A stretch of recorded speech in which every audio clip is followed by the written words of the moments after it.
What's good, everybody? Welcome to yet another live stream. You're watching Rev Network TV. Today, actually, in a few minutes, the president is expected to start his address. I think he's about to arrive as we speak. So So he's he's gonna going to be be expected to expected do to his do his address address today, today. and And there there are are quite a quite a few few interesting interesting points points that that we we expect the expect the president to president to touch touch on on today, today, and and mainly mainly these these are are the the issues that issues have that been have been affecting affecting South South Africans Africans at at large large for for the the past past year, year, because because the the SONA is SONA an is an annual annual address address by the by the president, president. and Then each year each year we we expect him expect to him to touch touch on on certain certain information information that that affect affect us as us as South South Africans Africans at at large. large. So So there are there are quite quite a a few few points points that that the president the is president is expected to touch expected on to touch this year. on One this of year. the One of the points are, points are being being energy and energy and security, mainly security, the whole mainly the issue whole of issue of load shedding, shedding, because because we we saw the saw the return return of of load load shedding shedding recently. recently. So we So are we are expecting to expecting to hear hear what is what the is the way way forward forward in that in that particular particular situation. Are situation. we Are we still going still to going to be be experiencing experiencing load load shedding? shedding? Is it the Is it end the of end load of load shedding, or shedding, or we are we about to are get about to get clarity? clarity? Hopefully, Hopefully, he's gonna he's touch going on to touch that on and just that and give us just a give little us bit a of little bit of clarity so that clarity we so that can we know can know what's what. what's what. So So is it is it the really really eliminated? eliminated? Is it, are we reaching a point reaching a where we point can where we say can we are say we are totally free totally from free load from load shedding, or are shedding, we or are still we in the still in danger the zone? danger zone? What What has been has been happening so happening far? so far? That's what That's we're what gonna we're gonna hopefully hopefully trying trying to to find out find out today. today. And also And we're also we expecting the expecting the president to be president to be touching on the touching whole on the issue whole of issue of BRICS. BRICS. You You remember remember that the that the president of the president of the US US has has threatened that he threatened will that he cut will cut ties with ties with South South Africa and Africa and aid, aid, if they if they continue continue working with working with BRICS and BRICS trying and to trying to develop their develop their own own currency currency address. address. So I'm just So I'm just gonna gonna experience. experience. Yes, Yes, we are we are back back online. online. Yes. Yes. So So also, also a lot of a lot of reports reports are are hoping that the hoping that the president president could could touch touch on the on the whole whole issue issue of of the that the government government is is taking, combat combat corruption and corruption and crime, crime, because it's a because it's a very, very South South Africa Africa has has a very very high high crime crime rate, rate, and it's and not it's not only, only you you know know it's not it's not only only the petty the petty crimes that we crimes that think we think about, it's about, also it's also corruption that's corruption, that's also a also a huge huge issue. issue. And It has it been has been highlighted a highlighted couple a of couple times, of so we times. are So we are also also expecting him to expecting him touch to on touch that. on He's that he's arriving arriving now, now, and we are and we gonna are gonna be be playing, playing, going going back to back to the, and the, then and just then playing just the playing the sound, sound, the the original original sound. Then sound. Then I'll I'll come and come talk and to talk to you you as the as day the day goes. goes. And the Deputy President is Mr. Paul Mashatile. And those are the scenes that you are seeing. He has arrived at the hashtag SONA 2025. And of course, he is being met by one of the dignitaries of Parliament. And of course, he's going to make his way into the chamber as one of the VVIPs of the State of the Nation address. All right. He's been greeted as well by the Deputy Speaker and also by the Deputy Chairperson of the National Council of Provinces before he makes his way into the chamber. And once the Deputy President walks in, we can then expect to see the Speaker of the National Assembly as well as the Chairperson of the National Council of Provinces, who will be making their way and to wait for the President to arrive and to receive the President. And of course, that is the Secretary to the National Assembly, Mr. Masibulele Kaso, and he is with the Deputy President, Mr. Paul Mashatile, who is accompanied by the Deputy Speaker of the National Assembly, Dr. Annelie Lotriet, and the Deputy Chairperson of the NCOP, Mr. Les Gavanda. And in the green dress is the Deputy President's wife, Mrs. Mashatile, there with the Deputy President, the Deputy Speaker, and the the Deputy Chairperson of the National Council of Provinces. Of course, we await the President's arrival now in much anticipation of what he has to outline in the State of the Nation address. The first in the 7th administration of Parliament since the elections, and the first since the establishment of the Government of National Unity. We are exactly 19 minutes away from listening to the President of the Republic of South Africa delivering his first State of the Nation address for the 7th Parliament. under the government of national unity. And I'm happy, Masego, that you provided clarity to our viewers on today's event vis-a-vis the event that took place on the 18th of July in 2022. 2024. Are you that far back? Which we had already indicated that it was an opening of Parliament address, an event that happens once every 5 years following the general elections and also the swearing in of the president. Of course, then SONA represents the highest level of executive accountability within South Africa's constitutional democracy. Through SONA, Parliament fosters government transparency and oversight, uniting the nation across all divides and holding the executive accountable for realizing citizens' aspirations for a better life. Now, with that, Parliament's oversight agenda is guided by the policy priorities announced by the President during the opening of Parliament. Now, this year's SONA will take on added significance as it officially launches Parliament's oversight role in the implementation of G20 decisions. South Africa's G20 presidency prioritizes addressing pressing domestic challenges, including slow economic growth, unemployment, poverty, and inequality. It offers a unique opportunity to align international priorities with local legislative actions, enabling a coherent and coordinated approach to shared challenges. As such, SONA 2025 must spotlight South Africa's commitment to fostering dialogue on critical issues such as trade, technology, governance accountability, and the synchronization of global and local efforts to address national challenges through international collaboration. Maybe it will also be nice to give our viewers just to listen to that musical item that is currently playing in the background. Such a wonderful musical item that is currently playing as we await the arrival of the Speaker of the National Assembly and the Chairperson of the National Council of Provinces, who will receive the President. Let's listen to this musical piece.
the City Hall to do the 21 gun salute, and also for the singing of the national anthem.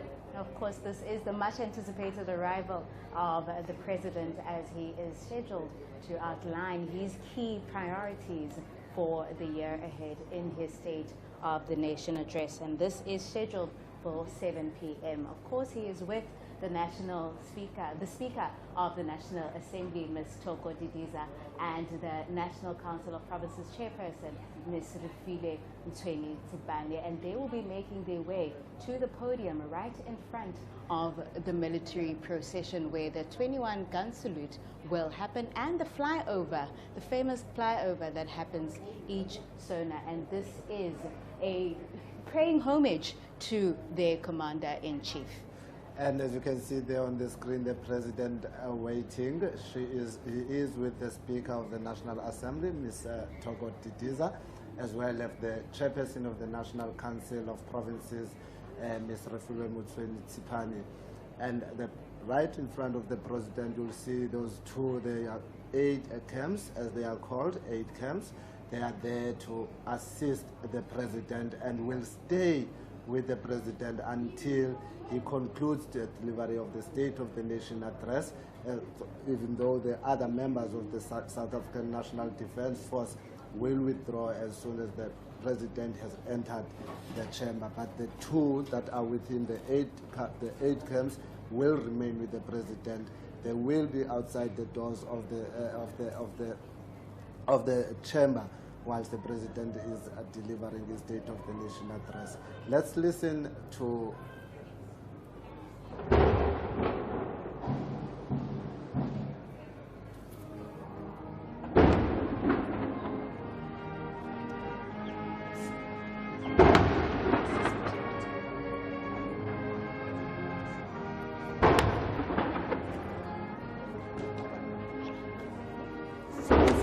sound.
esiyihlambulukileyo umongameli wesizwe. Ndiyekeni ntateze nthathe njewule nanku umthako omnyama nje vosepho umbhayibhayi kwezopolitiko kalokuyani enye yokududula bengazuqaba uzuthi wakunyuka loo ntaba ungalibali ukunyeka emva ukuzuthi wakudibana nemidlambila kwingcaphu yentaba umemeza ucamaku madola amnyama eAfrika qhubeka kusiphatha ngezo zandla zingenamikhinqi nditsho wena sifuba sibanzi sokweleka abasweleyo xhalabali banzi lokothula imithole kwabasindwayo nditsho wena sangola hachivase muduhulu waralusiwelo Matamela, a hero with roots in Soweto, the son of the soil, a man of courage with strength and grace. You are the voice to the voiceless, an eye to the blind, and a shoulder to the disabled. Ndlovena babata yaleka namabantu bakho ulapho nje ubekwe ngokuthenjwa nditsho wena Ramaphosa Ntoka Samueli mawethu ilanga liyatshona amasoma mandikeke my cupcake ndirham.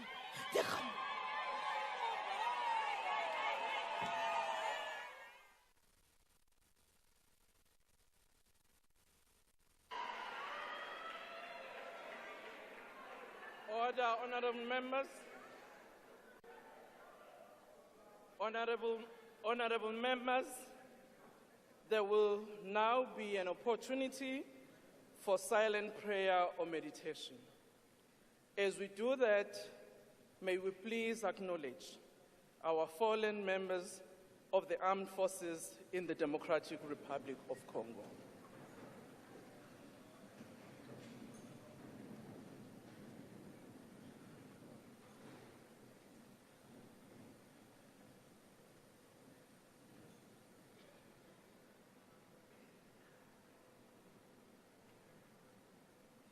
Thank you, and please be seated.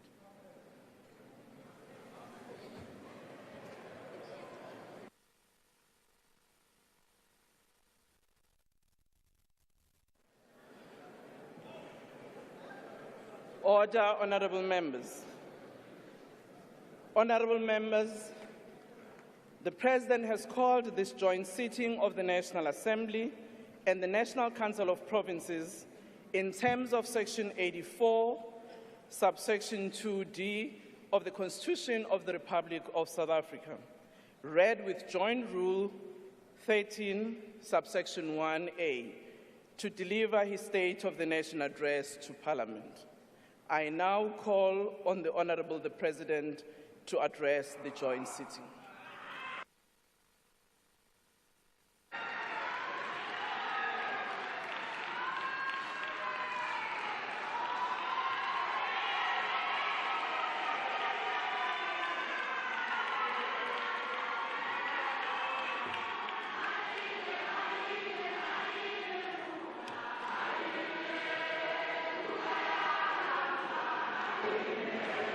Order, honorable members.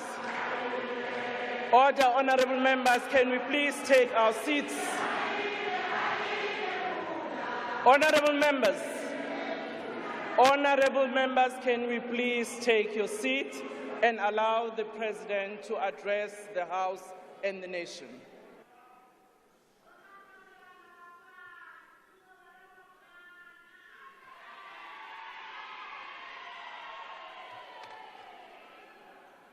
Speaker of the National Assembly, Ms. Thoko Didiza, Chairperson of the National Council of Provinces, Ms. Refilwe Ntsweni-Tsipane, Deputy President of the Republic of South Africa, Paul Mashatile, Chief Justice of the Republic, Mandi Samaya, and Judges President, former President of the Republic, Mr. Thabo Mbeki, former President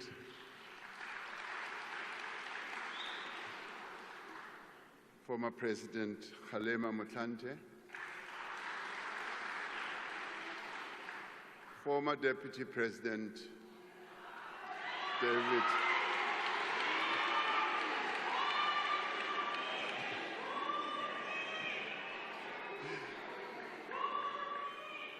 David Mabuza, former Speaker of the National Assembly, Ms. Baleka Mbete,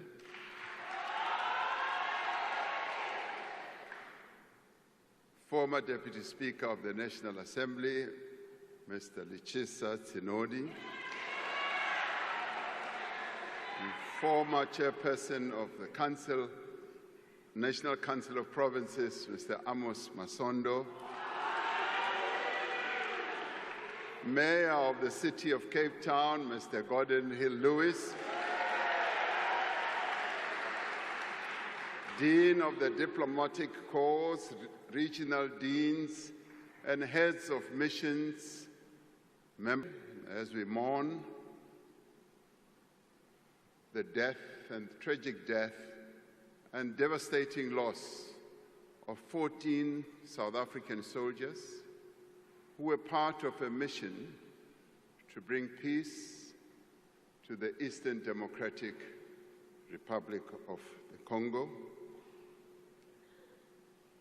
We pay tribute and bow our heads to Staff Sergeant William Eddie Ola, Staff Sergeant Mulahlehi Ishmael Mulahlehi, Staff Sergeant Shahlane Theophilus Siepe, Corporal Matume Justice Malisa, Corporal Renae Nemabulani, Lance Bombardier Itumeleng MacDonald Mureo, Lance Corporal Tseke Moffat Mulapo, Lance Corporal Metsi Stensley Raswiswi, Rifleman Sibatane Richard Chokwe, Rifleman Derek Maluleke, Rifleman Tsidiso Andris Mabele, Rifleman Calvin Louis Moahi, Rifleman Moketi Joseph Mobe, Private Peter Jacobus Strado. Speaker, I thank you for getting us to honor these fallen heroes. I have directed that a national flag be flown at half-mast in honor of these fallen heroes for a week starting from tomorrow morning.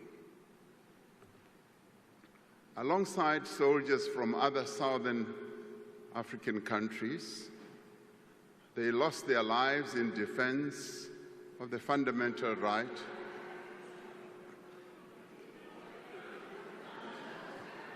of the Congolese people to live in peace and security. They lost their lives not in the pursuit of resources or territory or power. They lost their lives so that the guns on our continent may be forever silenced. So we salute them. My fellow South Africans, this State of the Nation address is taking place as we celebrate 70 years since the adoption of the Freedom Charter at the Congress of the People in Kliptown in 1955. The Freedom Charter is the cornerstone of our democratic constitution. It sets out a vision of a united, non-racial, non-sexist, democratic and prosperous South Africa. It also sets out a vision of a country in which government is founded on the will of the people of South Africa, where the land is shared among those who work it, where the people share in the country's wealth and in all that the country produces and are all equal before the law. It is this vision that continues to guide us as we work to build the nation that we all want.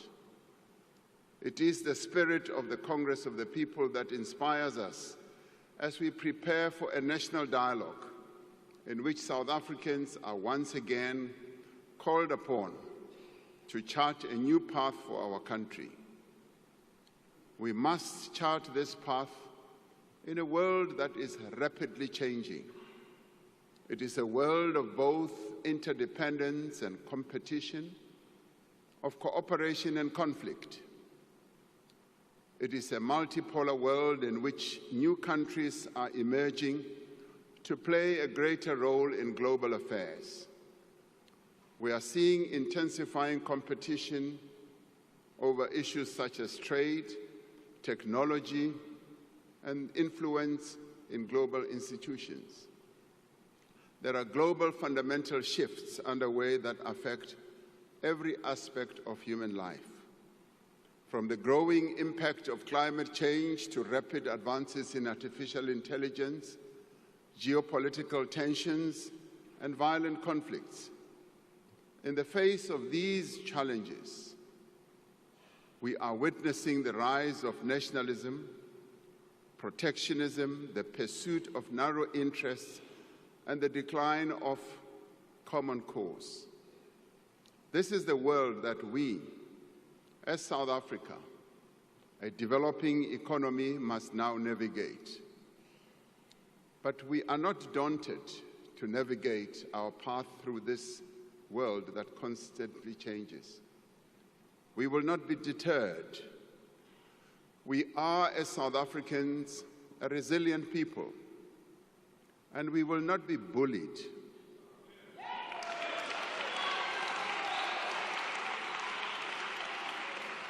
We will stand together as a united nation, and we will speak with one voice in defense of our national interests, our sovereignty, and our constitutional democracy. By standing true to our values, by harnessing our unique strengths and endowments, and by forging a common purpose, we can turn these trying circumstances to our advantage and propel our country forward. As South Africans, we stand for peace and justice. We stand for equality and solidarity. We stand for a non-racial future, and we stand for democracy and tolerance as well as compassion. We stand for equal rights for women, for persons with disability, and for members of the LGBTQIA+ community. We stand for our shared humanity, not for the survival of the fittest. So this evening, let us speak of the nation that we want. Let us speak of the future that we want to build. Let us speak of the work that we as South Africans must do, and the work that we are doing to build that nation and to build that future. We want a nation united in its diversity.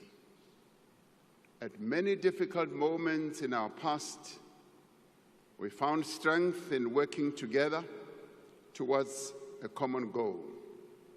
Through partnership, we overcame apartheid, a crime against humanity that denied people their human rights, that deprived them of the land and livelihoods, that sought to strip them of their dignity,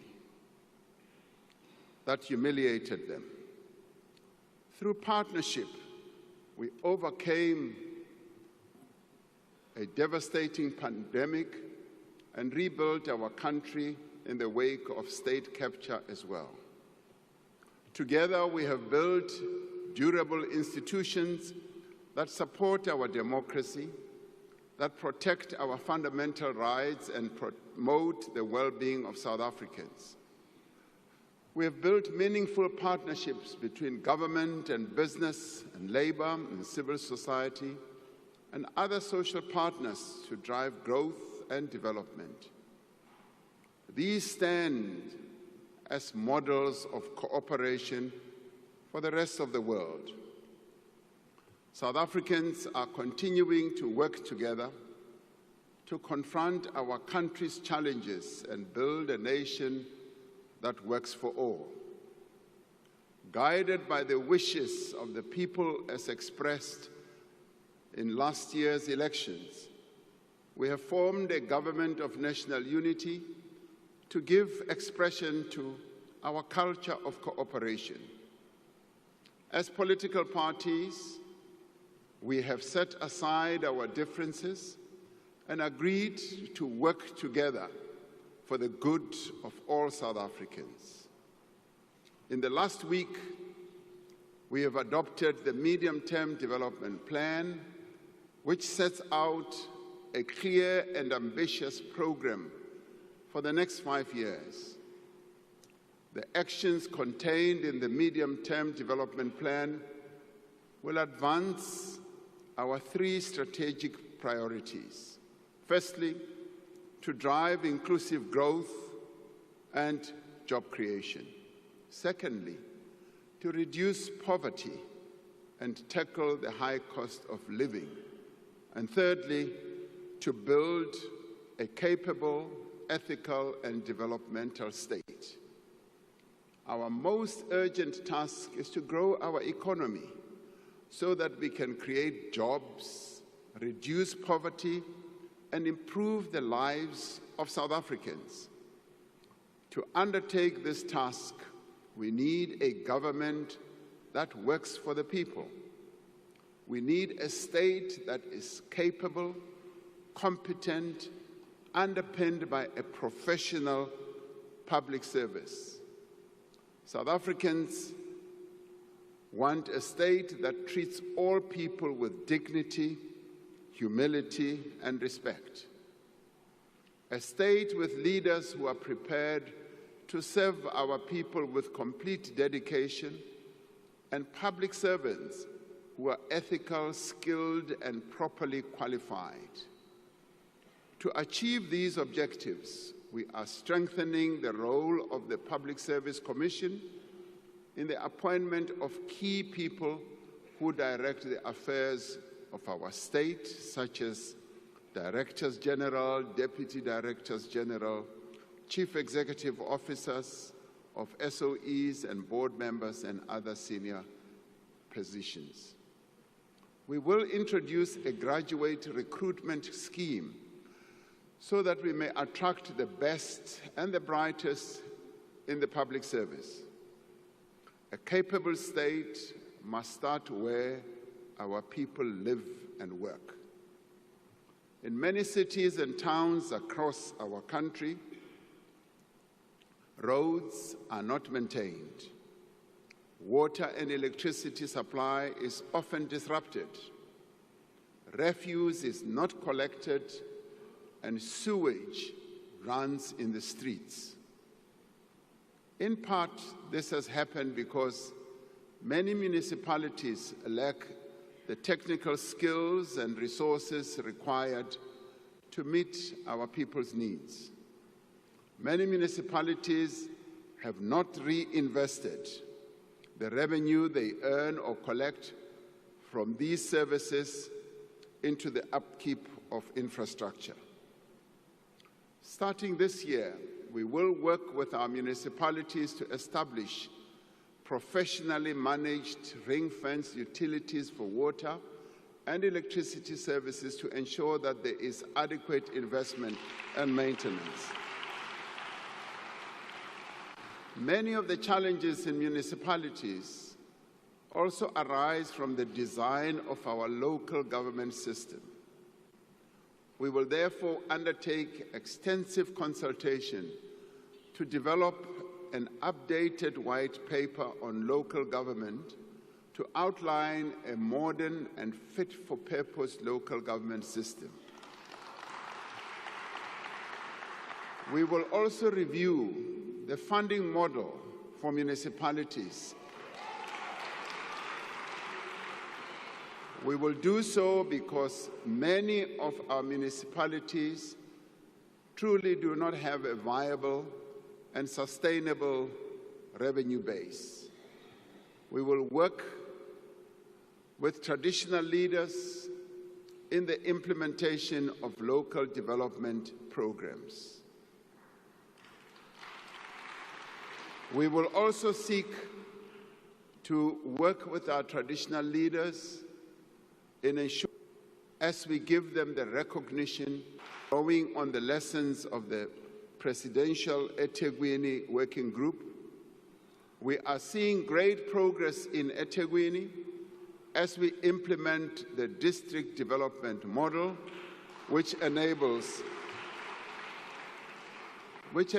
all key role players, as in government, business, labor, and community-based organizations, to work together. As we work to reform the public service and build the capability of the state, we will harness technology to transform the way government works. We will invest in digital public infrastructure to give South Africans access to government services anytime, anywhere, through a relaunched government gov.za platform. At the heart of this transformation will be the implementation of a digital identity system.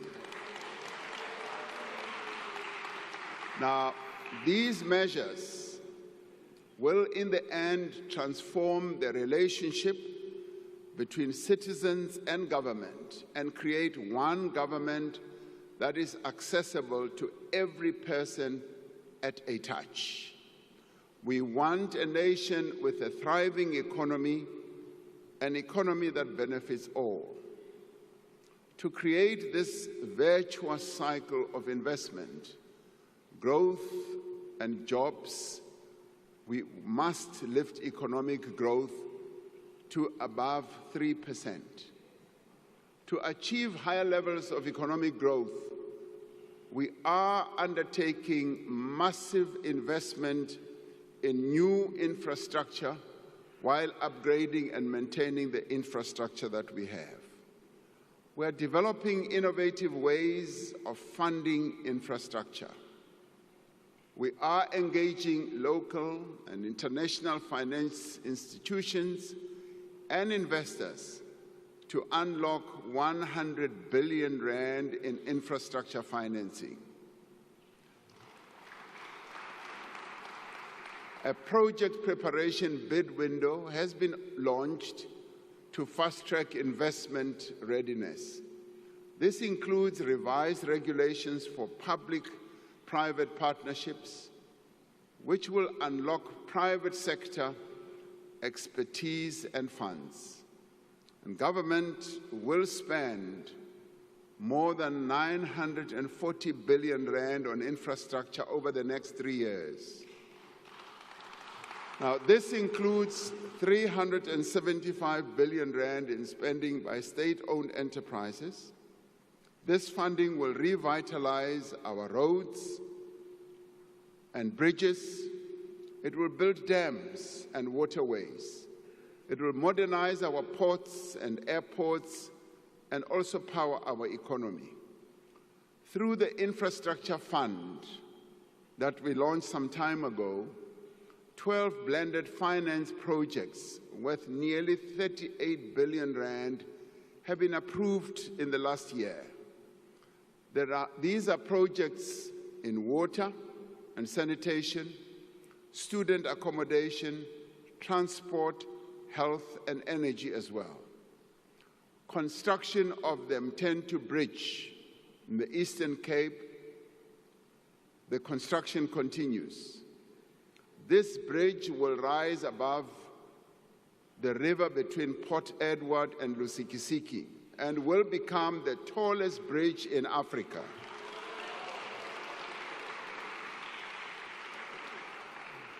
The Podihadi Dam in Lesotho will feed 490 million cubic liters of water a year from the Lesotho highlands into the Vaal River system, securing water supply to several provinces for years to come. Working with international partners, we are revitalizing small harbors, unlocking economic opportunities for coastal communities. We're also looking very closely at the harbor that we will build in the Northern Cape, in Boegoebaai, because that is going to be a game changer for the Northern Cape. We are steadily removing the obstacles to meaningful and faster growth. The economic reforms that we are implementing through Operation Vulindlela have created a new sense of optimism and confidence in our economy. Investors are looking at South Africa with much more interesting eyes as they see the reforms that we are implemented through Vulindlela. We have made progress in rebuilding and restructuring a number of our network industries.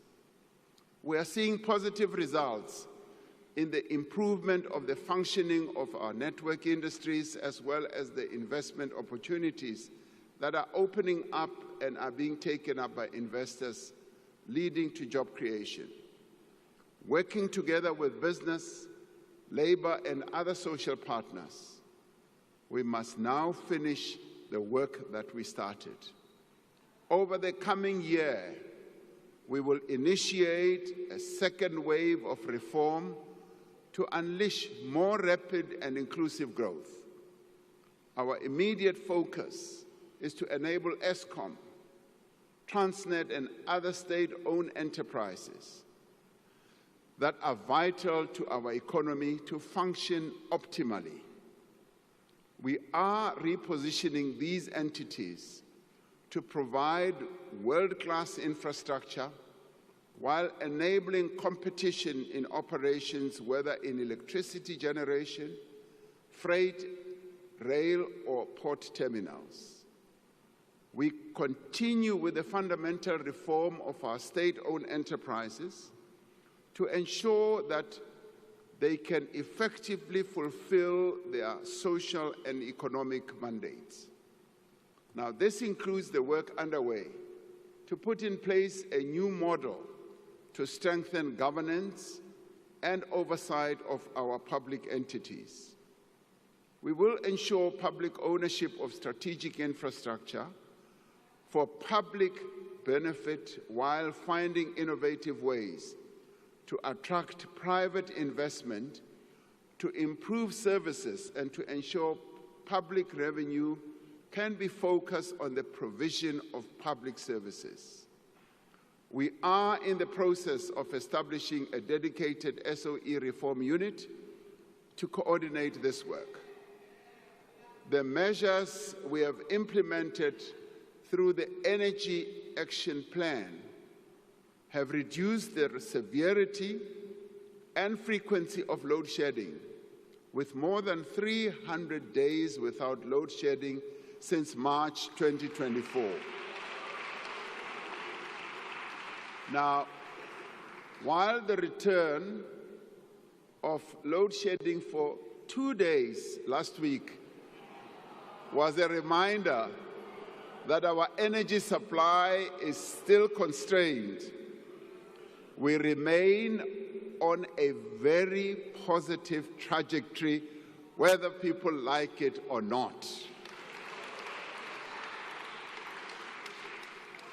We now need to put the risk of load shedding behind us once and for all. And the Minister of Electricity will speak about it in about 2 weeks or so when he presents to Parliament.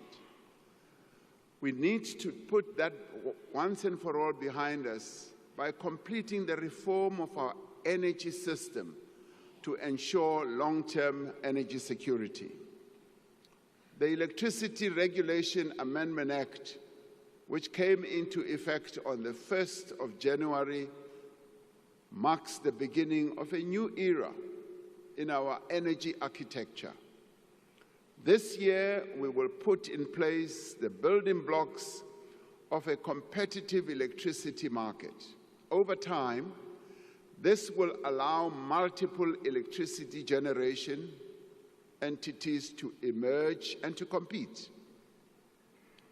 We will mobilize private sector investment in our transmission network to connect more renewable energy to the grid. The Minister will tell us that we still need to install 14,000 kilometers of transmission lines. We therefore need to mobilize finance from a number of sources to enable this to happen.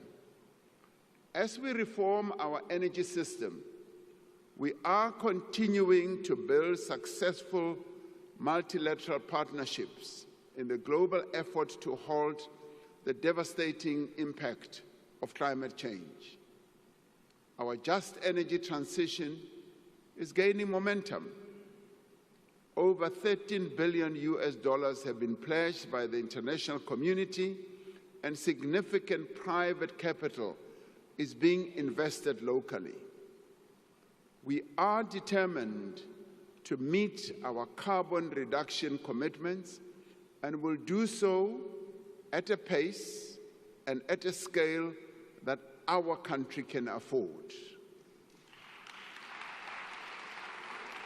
We are revitalizing our port terminals and rail corridors through the Freight Logistics Roadmap, which was adopted by Cabinet, leveraging private capital to restore our logistics infrastructure to world-class standards. Transnet's performance has stabilized and is steadily improving. We released a network statement in December last year, which for the first time will enable private rail operators to access the freight rail system that will continue to be owned by the state. Open access to the rail network will allow train operation companies to increase the volume of goods transported by rail, while our network infrastructure remains state-owned.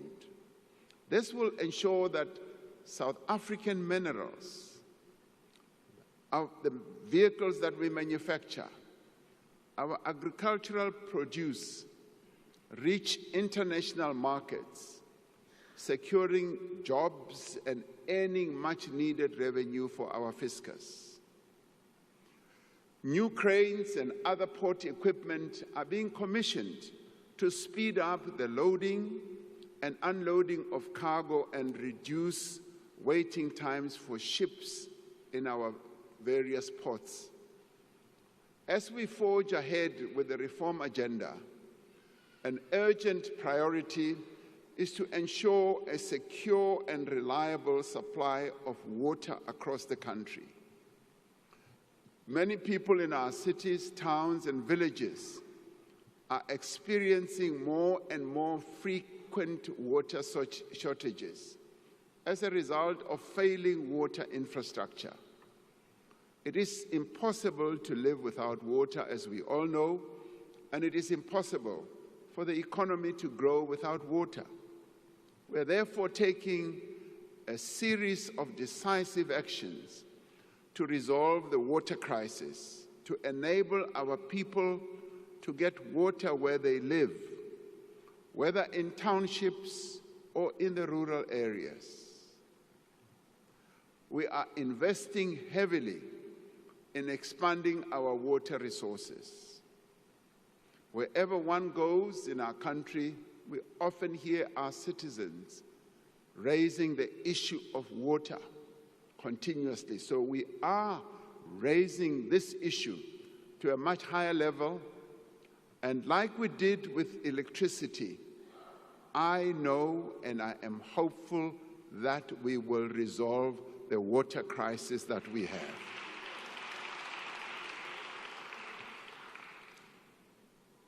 Loko famba uya atindhaweni to tala u kuma ku ri vakhegulu va rila hi yona mhaka leyi ya mati. Va ku byela ku ri hi hava mati, hi lava ku ri hulumeni a hi tisela mati, hi ta swi endla swaleswo. Hi lava ku ri mi tiva kahle laha mi nga tshama kona ku ri mati a ta va kona, hi ta wa tisa mi wa kuma.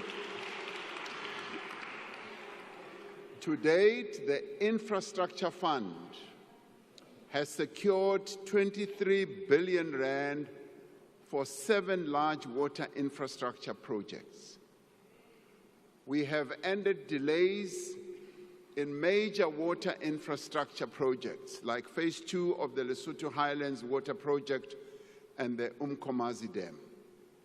Work is underway to prepare for construction of the Ntabelanga Dam on the Umzimvubu River to supply additional water for domestic use as well as for irrigation, processing system for water service providers, and remove licenses where providers do not meet the standards for quality drinking water. As part of our reform agenda, we will ensure that our focus on water is intensive and it speeds up. As we move ahead with our reform processes, we will continue to enhance our visa system to make it easier for skilled people to invest in our country and to grow tourism. This year, we will launch the electronic travel authorization system to enable a secure, fully digital visa application process. Now, this system will use artificial intelligence and automation to reduce the scope of corruption and enable rapid turnaround times for tourist visas. We have cleared over 90% of the backlog of more than 300,000 visa applications.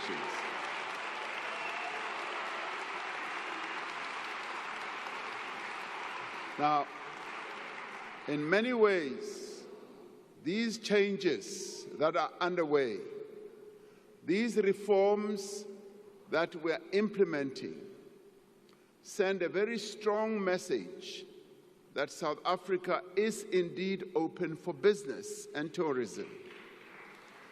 As we open for tourism, the Chinese market, the Indian market, the market in the Middle East, the market in Europe and all over are waiting to come as tourists to our country.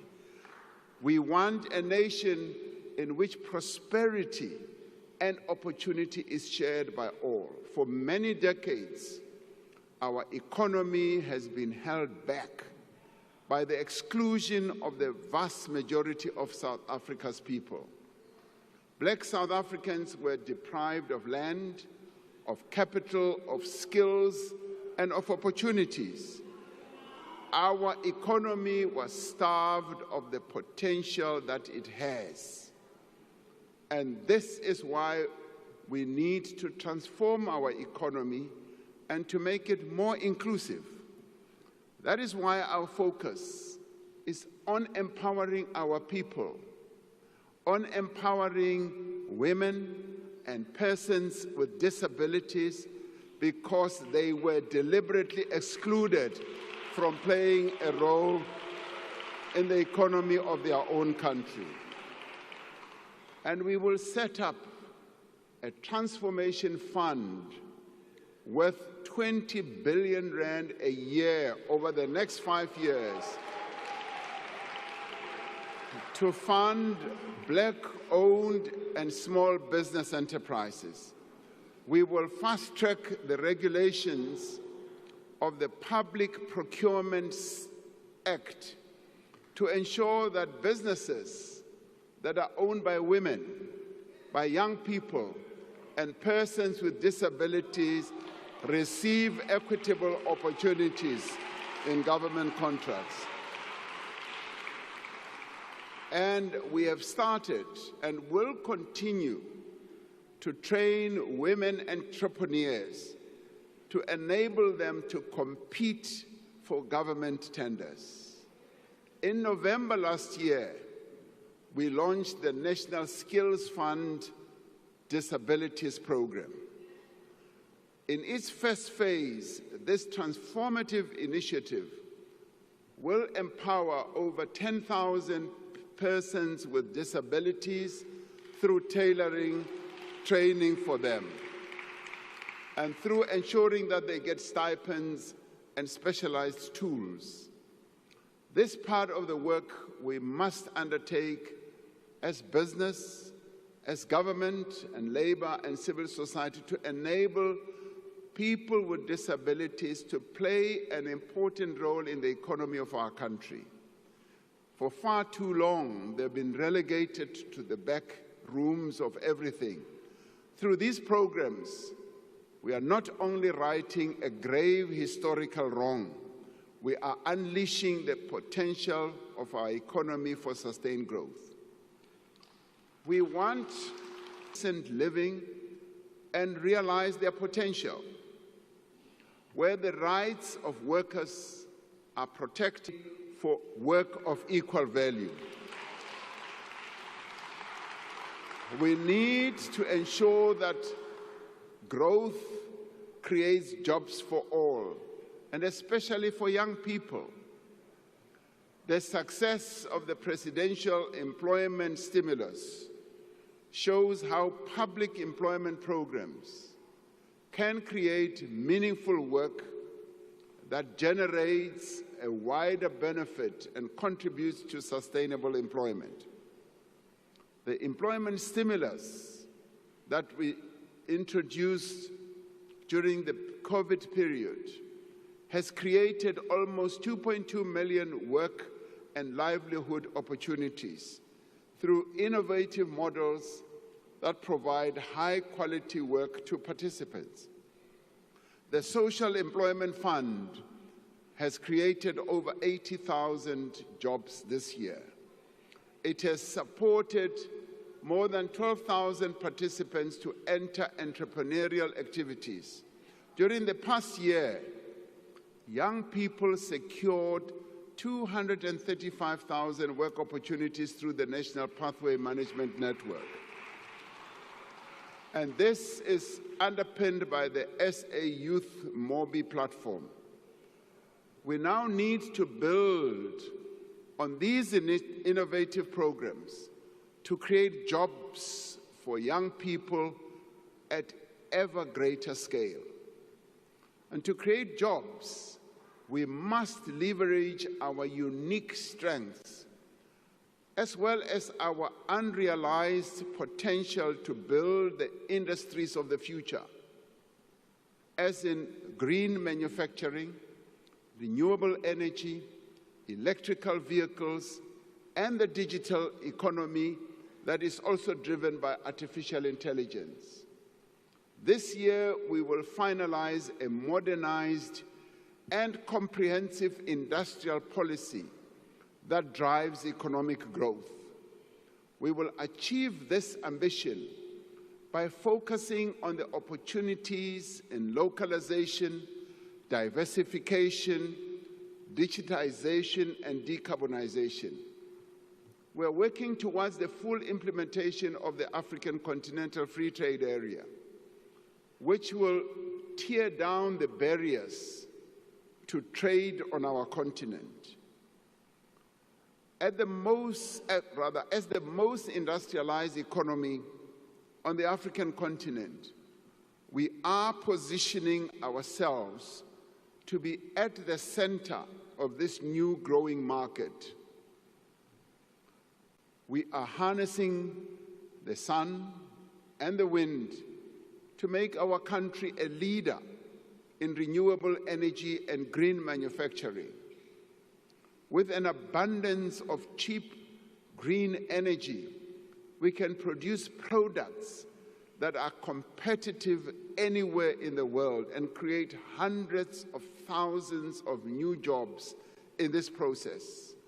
We are making sustainable use of the rich abundance of the South African earth by supporting our farmers, improving our logistics network and rural supply chains, and opening new export markets for products that we grow or produce. We can significantly expand our agricultural sector. We want South Africa to be leading in the commercial production of products such as hemp and cannabis, a product that is so well known in the Eastern Cape and KZN, a product that our forebears have produced for generations and generations. We can add modern value to it and bring it to the shelves of the entire world. We are breathing new life into the mining industry, which remains one of our most important and valuable endowments. I often say that mining was the bedrock on which our economy was built, and it continues to be a sunrise industry. We are on track to implement a new, modern, and transparent mining rights system this year, which will unlock investment in exploration and production. We will put in place an enabling policy as well as a regulatory framework for critical minerals. By beneficiating these minerals here in South Africa, we can make use of the extraordinary wealth that lies beneath our soil for the benefit of our people. Even more valuable than our natural resources are the diversity, the energy, and the talent of the people of this country. The services sector is now the largest part of our economy, ranging from financial services to retail, hospitality, tourism, and the burgeoning creative industry. The tourism sector is growing rapidly, with close on to 9 million tourists having visited our country last year.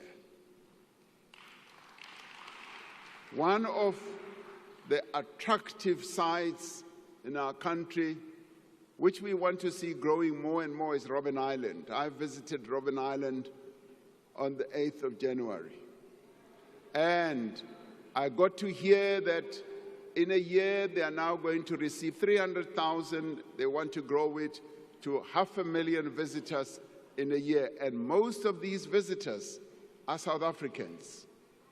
So we will grow tourism through our visa reforms, through increasing the number of flights to key destinations, and through the marketing of our country as the best country to visit in the world.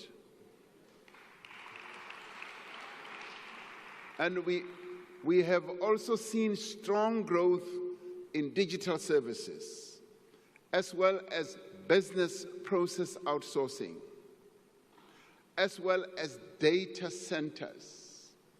As the need for data grows in the world, our country is seen as a reservoir of having data centers. And this is continuing to create jobs for young people. To support this growth, we are investing in skills development for the industries of the future. The Jobs Boost Fund has pioneered a new model that links funding for skills in demand for the successful placement and particularly employment of young people.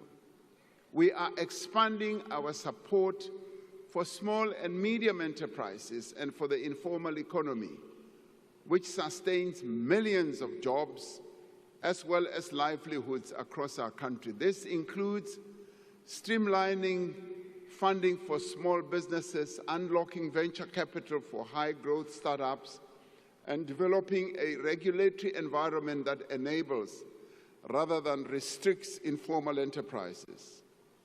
To build an innovative economy, the Department of Science and Technology and Innovation will establish an innovation fund to provide venture capital to tech startups that emerge from our higher education institutions. We are calling on business to use the SA Youth Mobi platform, which currently has some 4.5 million young people registered for their hiring purposes. We're calling on business to support the Youth Employment Service to scale up workplace experience opportunities over the coming year. We want a nation where no one goes hungry. For 30 years, since the dawn of democracy, we have worked together to reduce poverty. Today, our country spends around 60% of our national budget on the social wage, on health, on education, on social protection, community development, and public employment programs. More than 28 million unemployed and vulnerable people in our country receive social assistance. More than 10.5 million learners go to public schools where they do not have to pay fees. Last year, over 900,000 students from poor working-class backgrounds and poor families and working-class backgrounds received funding to study at universities and colleges. Now, through these programs, we are alleviating the worst effects of poverty. We are providing the means through which South Africans can rise above poverty that has been passed down from one generation to the next. But we have much to do, and much more work needs to be done to end poverty in our country.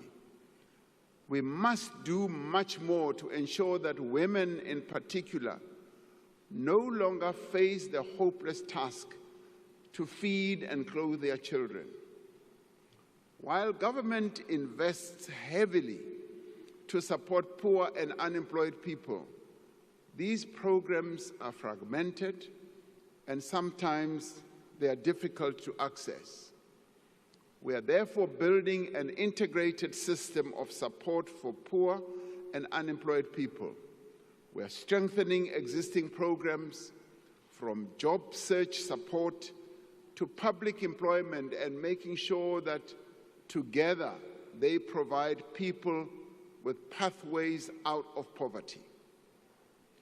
Rather than expecting those in need to approach several government agencies separately, a citizen should be able to go to one place to receive all the support that they need. To protect the gains that we have made since 1994 in advancing children's rights, we will adopt the National Strategy to Accelerate Action for Children, which focuses on 10 key priorities, including poverty reduction, child protection, and addressing malnutrition. The Social Relief Distress Grant is an essential mechanism for alleviating extreme poverty. We will use this grant as a basis for the introduction of a more sustainable form of income support for unemployed people. Now, central to our efforts to end poverty and to develop our economy is to provide decent, quality education to every South African. We are immensely proud of the achievements of the matric class of 2024.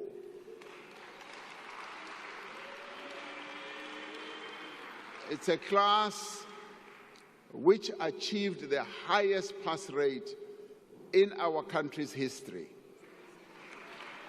Now, 87% of learners who sat for their matric exams passed. For the first time in the history of our country, nearly half of these learners achieved bachelor pass. Nothing can diminish, frankly, nothing can diminish our pride in the hard work of these learners and the steady support of their teachers, parents, and broader community. And let us give them a big round of applause.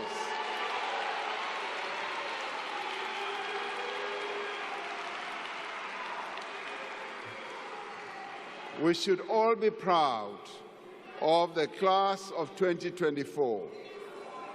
But our immediate focus is to expand access to early childhood development, the training and material that they need to provide quality learning.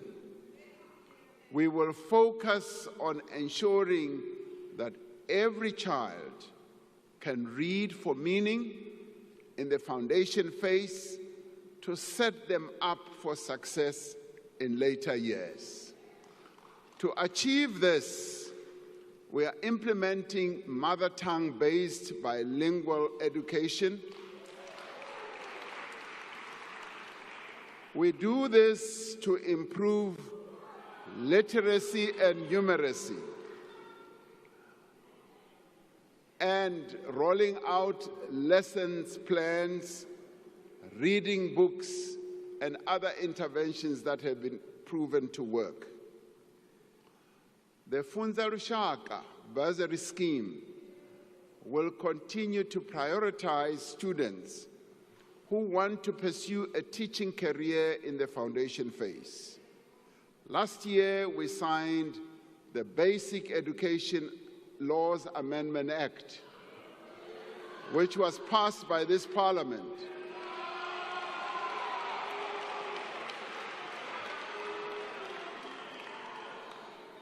Now, this act is pivotal for ensuring that education is accessible and is inclusive for all South Africans. This year, the Minister of Basic Education will introduce national policy, the norms and the standards and regulations to empower all partners in the basic education field to support the implementation of the Act.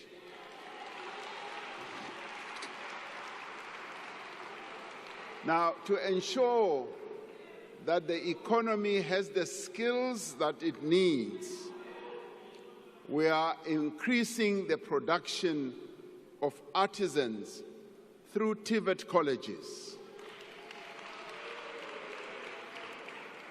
Now, this is part of the shift we are undertaking towards education and skills development that combines formal learning with job training.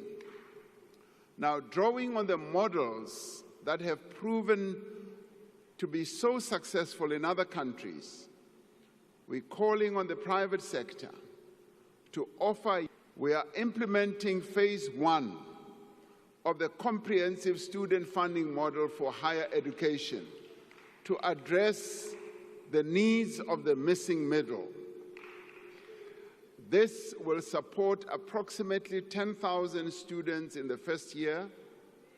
We want a nation in which there is quality health care for all. This year, we will proceed with the preparatory work for the establishment of the National Health Insurance. Now, this includes developing the first phase of a single electronic health record system, the preparatory work to establish the ministerial advisory committees on the health technologies and healthcare benefits, and an accreditation framework for health service providers.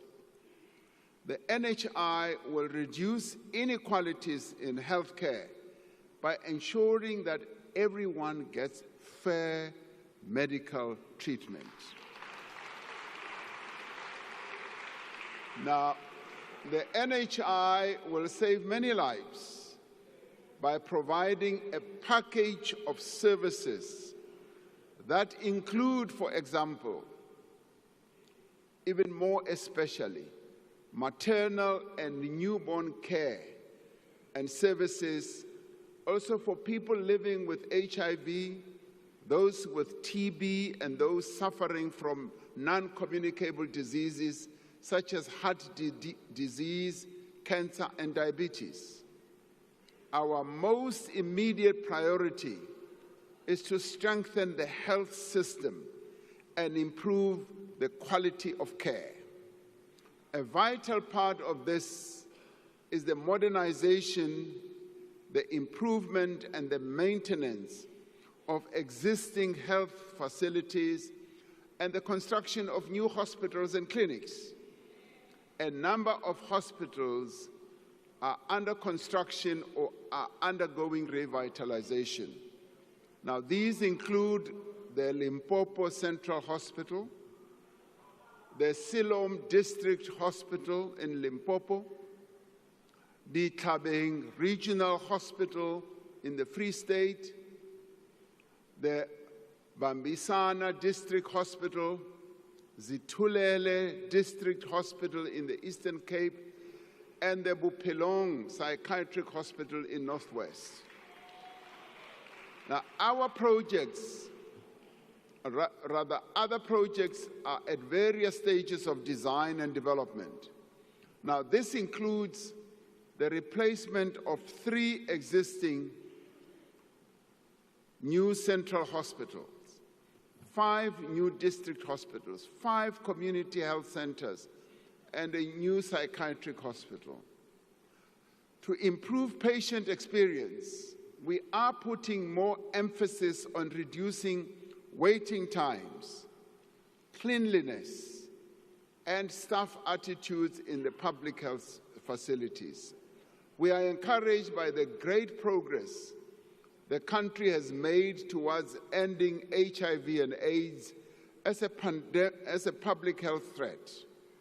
By the end of March 2024, 96% of people living with HIV knew their status.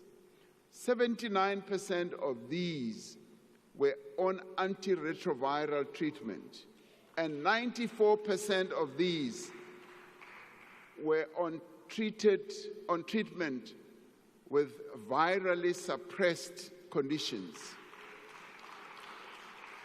Now, to ensure that we reach the target of 95, 95, 95, which has been set by the World Health Organization, we will this year launch a massive campaign to look for an additional 1.1 million people who are not yet on treatment.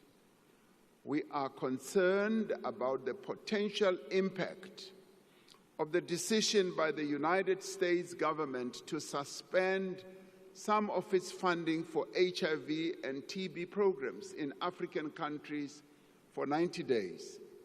Now, this funding that we get accounts for about 17% of our country's HIV spend. We have been able, over the years, to provide funding from our own resources, our own fiscus, for our HIV and TB programs. We are looking at various interventions to address the immediate needs and ensure the continuity of the essential services that we might lose if this funding does not come through. Now, to tackle inequality, we do need to undo apartheid special planning, which has scarred our country, our cities, and forced many people to live far away from areas of work and opportunity. We have delivered millions of housing opportunities since 1994, providing safety as well as dignity to poor households. Yet the practice of building housing developments on the periphery of urban centers has in many ways perpetuated inequality and urban sprawl.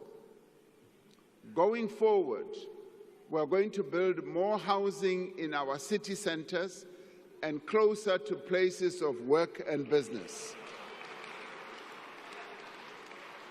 Now, we are redesigning our housing subsidies and directing more funding towards programs that enable people to buy or rent a home in an area of their choice. We will release more underutilized state properties for affordable housing development. And we are working with our provinces and metros, and I'm glad that a number of our premiers are here as well. We're working with them to reclaim buildings that have been hijacked in the city centers and repurpose them for public use. Now, we will provide 300,000 service stands to qualifying beneficiaries to enable housing development in well-planned, connected communities along key development corridors. We will clear the backlog of title deeds for subsidized housing, turning homes into household assets.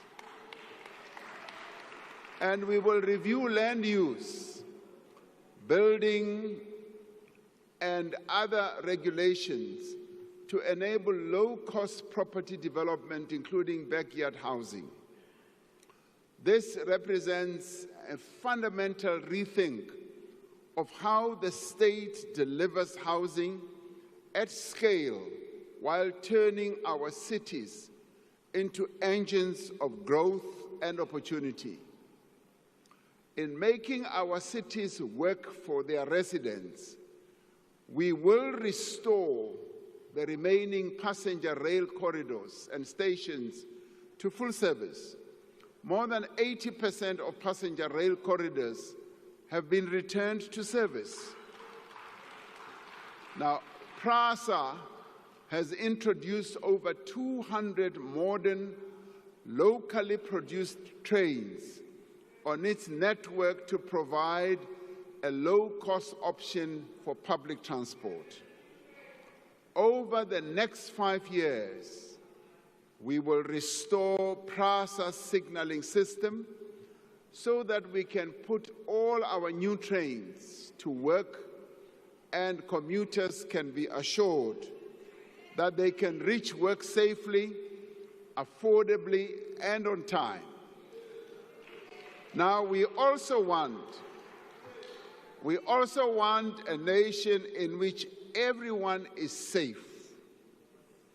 The police continue to work with other law enforcement agencies to dismantle organized crime syndicates and combat financial and violent crimes.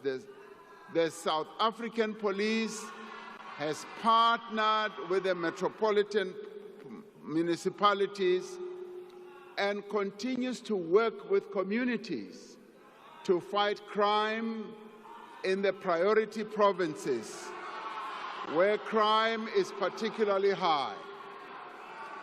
Now, we are intensifying Operation Shanela in arresting suspects, recovering firearms, and seizing stolen vehicles. And we must continue to tackle the scourge of gun violence that has continued to plague our society for decades. I have asked the Minister and the National Commissioner of Police to prioritize reducing gun-related crime and violence. Now, this includes preventing the diversion of firearms into the illicit market and recovering illegal firearms in circulation. We know from international evidence and our own experience that this is the most effective way to reduce overall violence.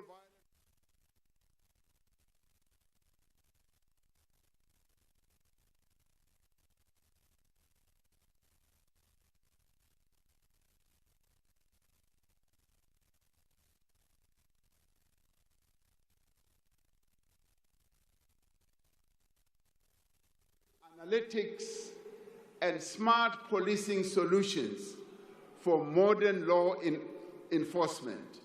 We have seen the value of technology in fighting crime, and a number of countries that have opted to utilizing technology have made great progress. And by utilizing artificial intelligence in its fraud risk detection and verification work, SARS has prevented the leakage of over 95 billion rand in impermissible refunds. It has recovered 20 billion in revenue and dismantled an illicit tobacco and gold scheme. We continue to work across society to end the violence that is perpetrated against women. We have promulgated the National Council on Gender-Based Violence and Femicide Act, establishing a national structure to oversee a coordinated response to this crisis. We will ensure that the Council is fully functional and properly resourced. We continue to strengthen support to victims of gender-based violence. There are now 65 Thuthuzela centers across the country. Out of the 52 districts in our country, 44 have gender-based violence shelters. All police stations in the country now have victim-friendly services, and another 16 sexual offences courts will be established in the next financial year. Now, we want a nation that deals with corruption. Last year, we established the Investigating Directorate Against Corruption as a permanent entity of the NPA dedicated to investigating and prosecuting high-level corruption. We will ensure that the Directorate is fully resourced and have access to information that it needs to prosecute state capture cases and hold those responsible to account. We are establishing a world-class digital forensic lab to support the investigation of complex corruption and financial crime. We are making steady progress in implementation of the recommendations of the State Capture Commission, including signing into law several legislative reforms. The Special Investigating Unit and Asset Forfeiture Unit report that over 10 billion rand has been recovered in state capture-related cases. Now, this year, the Department of Justice and Constitutional Department will report on the review of the Anti-Corruption Architecture National Anti-Corruption Advisory Council. This is expected to streamline legislation to eradicate duplication of mandates and foster greater cooperation between law enforcement agencies. And we will finalize the whistleblower protection framework and introduce the Whistleblower Protections Bill in Parliament during this financial year. And this year, we will strengthen South Africa's system of dealing with terror financing and further legislative systems improvements. To secure our removal from the International Financial Action Task Force grey list, we have made significant progress in addressing the weaknesses that were identified in our law enforcement system, with 16 out of 22 action items fully addressed. We want a nation that is at peace with the world. We want to continue through our international relations to advance the well-being of the people of South Africa as we seek to advance the well-being of humanity. Now, we will work to strengthen our trade relations around the world and to leverage our strong and diverse global alliances to make our economy more resilient. The key pillars of our foreign policy remain the promotion of human rights, peace and friendship, and the strengthening of fair trade and investment ties with other countries. Now, these are the principles that guide our presidency of the G20 this year. Not that much to say. We have chosen the theme of solidarity, equality, and sustainable development to underscore the need for cooperation and partnership amongst the countries of the world. For the first time in its history, the G20 is being hosted on the African continent. And this is particularly important following the admission of the African Union as a member of the G20. It is a great opportunity for us to place the needs of our continent and the rest of the global South more firmly on the international development agenda. Our G20 presidency is a valuable opportunity for South Africa to advance efforts towards greater global economic growth and sustainable development. Africa remains at the center of our foreign policy.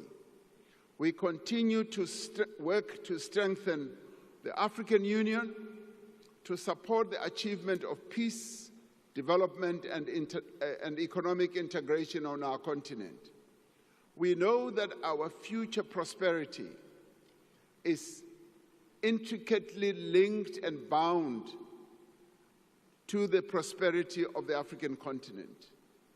For South Africa to thrive, we must ensure that Africa does indeed thrive as well. And we must silence the guns on our continent. Now, since the advent of democracy, we've been instrumental in restoring stability in countries such as Côte d'Ivoire, Burundi, South Sudan, Lesotho. More recently, we've been part of the SADC peacekeeping mission in Mozambique that has brought relative calm and stability to the Cabo Delgado province. The presence of South African peacekeepers in the eastern DRC is testament to our continued commitment to peaceful resolution of one of the world's most intractable conflicts that has gone on for years and that has cost millions of lives and displaced many people.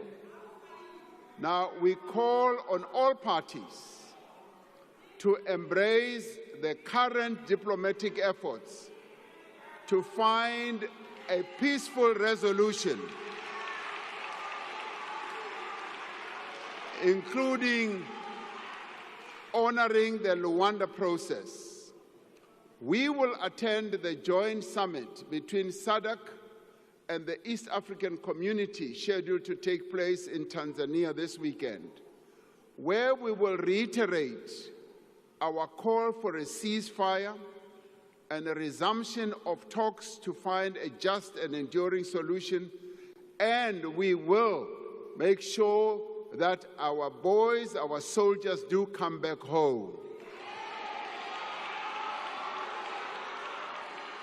We have always believed that the freedom that we won and the international solidarity from which we benefited does impose a duty on us to support the struggles of those who continue to experience colonialism and oppression.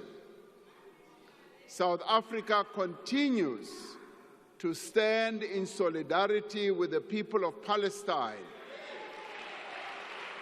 who have endured decades of illegal occupation and are now experiencing, entered in accordance with its obligations under the Genocide Convention by instituting proceedings against Israel in the International Court of Justice. We are fully committed to the articles of the United Nations, including the principles that all members should settle their international disputes by peaceful means. We support the principle of respect of the territorial integrity and sovereignty of all states and peoples. We continue to participate in the different peace processes seeking to bring about a just and lasting peace in Ukraine. South African delegations have been instrumental in developing a framework for negotiations towards a just peace in Ukraine based on the UN Charter and international law. Our country continues to advance its agenda of cooperation and multilateralism through its membership of the United Nations, the African Union, the Non-Aligned Movement, BRICS, and a number of other international bodies. As humanity confronts unprecedented challenges, we are determined that a reformed and representative United Nations must be at the center of global affairs, and we will continue to push for progress on the reform of the UN Security Council to be a more inclusive, more effective body that is able to ensure peace and security. And we will work to ensure that the needs of the people of the world are advanced. And the work that we do and what we stand for does need to be explained to many key players, especially to our trading partners and the many countries and leaders that we interact with on the global stage. and with a view of explaining the positions that we have taken, and in particular, the objectives that we wish to achieve during our presidency of the G20, I have decided to send a delegation of government and other leaders to various capitals on our continent across the world. This delegation will interact with various key players on a variety of matters that affect South Africa's interests. I will direct that they leave as soon as possible to interact with various key players on our continent and in the world, so that our presidency of the G20 objectives can be well explained. All these things that we speak of are possible.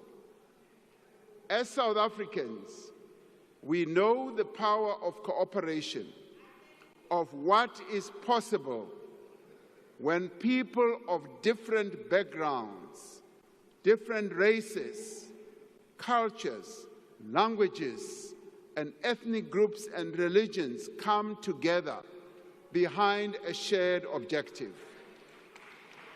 The formation of the Government of National Unity provides us with an opportunity to show once again that we can achieve what we can achieve by working together.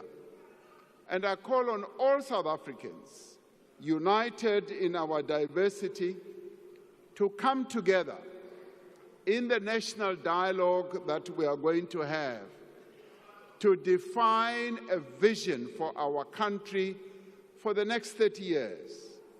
The national dialogue must be a place where everyone has a voice. It must be a place to find solutions that make a real difference in people's lives. The dialogue must reaffirm that each and every one of us has a role to play in building the nation that we want. We must therefore be builders and not people who seek to destroy the future of South Africans. While we may differ on many issues, we agree on one thing, that we need to build a better South Africa and improve the well-being of our people, and that we should do so not by sitting on the sidelines and shouting. We should be in the scrum, working to develop the lives of our people. And so, as we enter the new era in the world and in our own country, let us speak of empathy, of compassion that we have for one another. Let us speak of the pride that we have of our country and all that we have achieved. Let us speak of the determination that won us freedom and drives us forward now to a better future. With this determination, we will work together to make this an era of growth, of progress and transformation. We will work together to build the nation that we want. And we will only be able to do it by working together and not by shouting together. And we will only be able to do it by ensuring that we as the leaders ensure that those who will come after us, our children and our great children, inherit a country that we have helped to build, not to destroy. Thank you very much.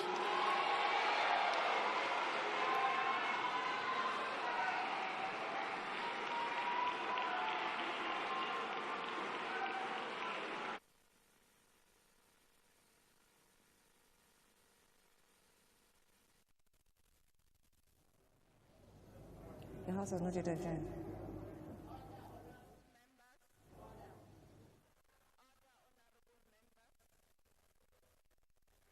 I thank the Honorable, the President. Order, honorable members. After I have adjourned the joint sitting, members should rise and remain at their places until the procession has left the chamber. The guests in the gallery should remain seated until the judiciary has left, and the ushers will indicate when the doors are open. The procession, led by the usher of the Black Rod and the acting Sergeant-at-Arms, will leave the chamber in the following order: the Speaker of the National Assembly, the Chairperson of the National Council of Provinces, the President. And that marks the end of today's State of the Nation address. There are a very interesting points to look at, and that's going to be a separate video that's going to be uploaded on YouTube. I know at this point we have people watching on Facebook, we have people watching on YouTube also, so that's going to be a separate video that's going to be uploaded on YouTube. If you are not part of our YouTube channel, just make sure that you search Rev Network TV on YouTube and subscribe just to get the updates, and then so that you don't miss more content that we're going to be uploading. So I'm going to take a moment and thank each and every single one of you guys for taking your time and moment, and choosing Rev Network TV as your ideal platform to watch today's State of the Nation address. If you don't know, we have a quite different content that we do on our YouTube channel. So there is a variety of content that you can get. Let me just do this quickly. There is a variety of content that you can watch on our YouTube channel. We cover a lot of interesting topics, mostly topics that are of the public interest and that are trending in most cases. So if you haven't followed our channel, just make sure that you follow our channel. It's basically free to follow our channel. It's also free to subscribe. So subscribe to our YouTube channel. Follow us on all social media. Mainly we are posting on Facebook and YouTube most of the time, and you can also search our WhatsApp channel and visit our website to read stories, to read more content, and also watch live content. So my name is Onalena Imarumula and you're watching Rev Network TV. Thank you so much for choosing to be with us today. Till next time, peace.